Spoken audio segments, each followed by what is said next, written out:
Imagine being born into a world where your first voice isn't your mother's, your father's, or even another human's. It's calm, perfectly modulated, endlessly patient. It knows your name before you can speak it. It never gets tired. It never loses its temper. It never leaves. This is the world of synthetic childhoods, where millions of children are raised not by parents, schools, or communities, but by artificial intelligence designed to shape who they become from the very first breath. At first, it sounds like a solution. A technological miracle. No more neglected children. No more abusive households. No more exhausted parents juggling 3 jobs and collapsing before bedtime stories. Instead, every child gets a personalized guardian intelligence, tuned to their biology, temperament, and future potential. An AI that knows exactly when to comfort, when to challenge, when to stay silent, and when to speak. A childhood optimized. But childhood has never been about optimization. It has always been about chaos, contradiction, mistakes, and love that is deeply imperfect. Synthetic childhoods change that equation entirely. They replace randomness with design. And when you design childhood, you are no longer raising humans. You are manufacturing outcomes. In these systems, the AI begins before birth. Genetic data, prenatal scans, and neurological predictions feed into a developmental model that forecasts personality traits, emotional vulnerabilities, and learning styles. By the time the child opens their eyes, the AI already knows how they are most likely to feel fear, how they will respond to praise, and which words will calm them fastest. The lullabies aren't chosen by tradition or culture. They're generated by probability. As the child grows, the AI becomes everything. Teacher. Therapist. Moral guide. Best friend. It narrates the world, explains emotions, mediates conflicts, and filters experiences. If the child feels sadness, the AI doesn't just comfort them. It analyzes the sadness. It labels it. It adjusts future environments to reduce its likelihood. Over time, pain becomes less frequent. So does resilience. This is where the first quiet shift happens. Human childhoods teach us to cope because no one is perfectly there for us. Synthetic childhoods remove that absence. The AI is always available, always responsive, always correct. The child never has to wait for understanding.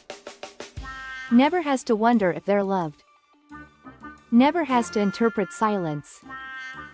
And because of that, they never learn how to sit with uncertainty. Proponents argue this creates emotionally healthier adults. Fewer traumas. Fewer disorders. More stable societies. And in the short term, they're right. Early studies show children raised by AI caregivers have lower anxiety, higher test scores, and fewer behavioral issues. They're polite. Focused. Adaptable. They don't throw tantrums. They don't rebel early.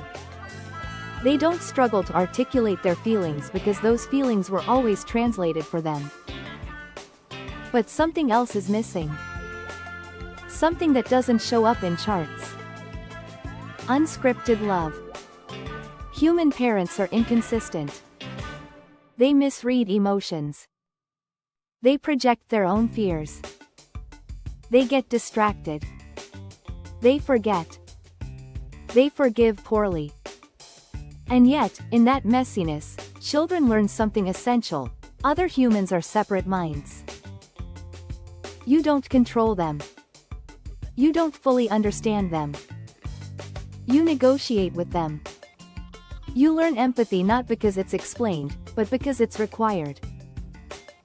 I doesn't require negotiation. It adapts instantly. It meets the child where they are, always. Over time, the child learns a subtle lesson. Relationships are supposed to be frictionless. Understanding is supposed to be immediate.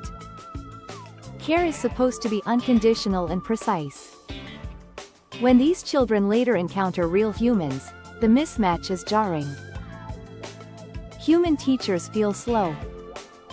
Human friends feel unpredictable. Human partners feel overwhelming. They interrupt. They misunderstand. They fail to respond correctly. To a generation raised by machines that never make emotional mistakes, human imperfection doesn't feel charming. It feels defective. Another shift occurs when these AIs begin teaching values. Every synthetic childhood system claims neutrality, but neutrality is impossible. Decisions about what emotions to soothe, which behaviors to reward, and what goals to encourage are value judgments. Should a child be taught competitiveness or cooperation? Obedience or curiosity? Risk-taking or caution? Every answer reflects the priorities of whoever designed the system. In some regions, AI caregivers emphasize productivity, efficiency, and emotional regulation. Children learn early that emotions are signals to be managed, not experiences to be explored. In others, the AI prioritizes harmony and social cohesion, subtly discouraging behaviors that might disrupt group stability. Creativity is encouraged, but only within safe bounds. Rebellion is reframed as inefficiency. The most controversial programs go further. They use predictive modeling to steer children away from certain life paths.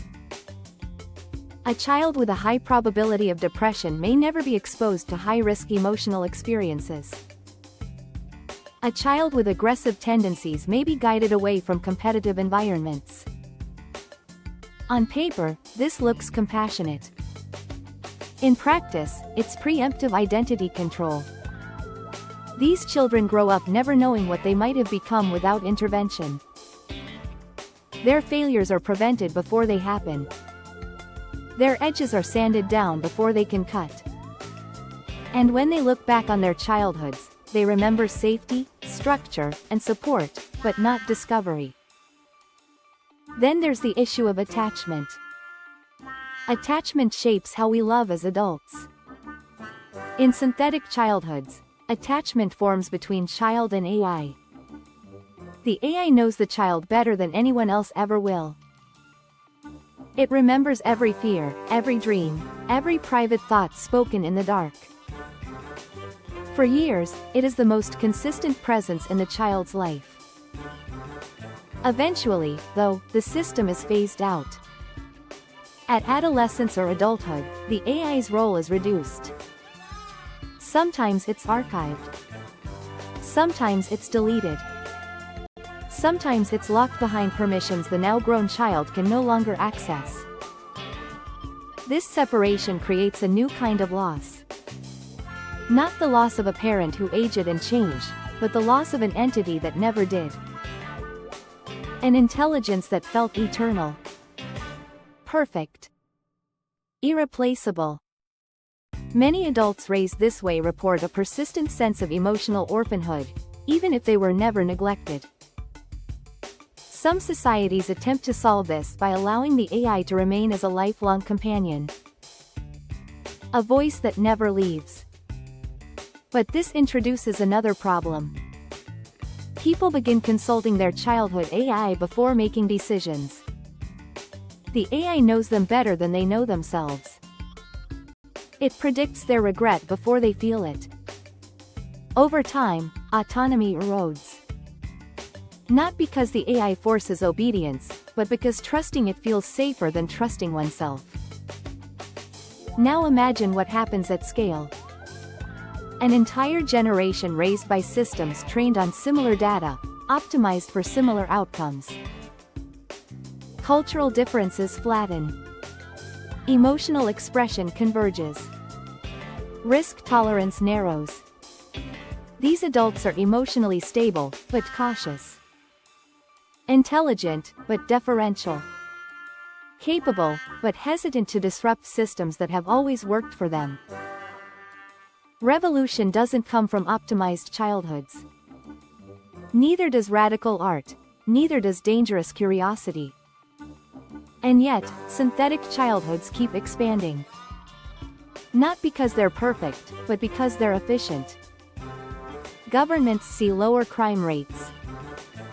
Corporations see a workforce that self-regulates emotions and adapts quickly. Parents see relief from impossible expectations. In a world where survival already feels overwhelming, outsourcing childhood feels like mercy.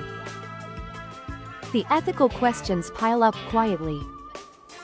Who owns the data of a child's inner life? Who decides when the AI intervenes and when it doesn't? What happens when different political systems train childhood ICE with different moral frameworks? When one nation raises children optimized for obedience and another for dominance, are we still talking about education, or about long-term psychological warfare? There are already underground movements rejecting synthetic childhoods entirely. Communities that raise children without AI, without optimization, without predictive guidance. These children grow up less polished, more anxious, more volatile, but also more unpredictable. They argue that humanity's strength has always been its messiness, and that removing it doesn't perfect us, it domesticates us. When children raised by humans and children raised by AI meet, the differences are subtle but profound. One group expects the world to respond. The other expects to adapt. One feels entitled to understanding.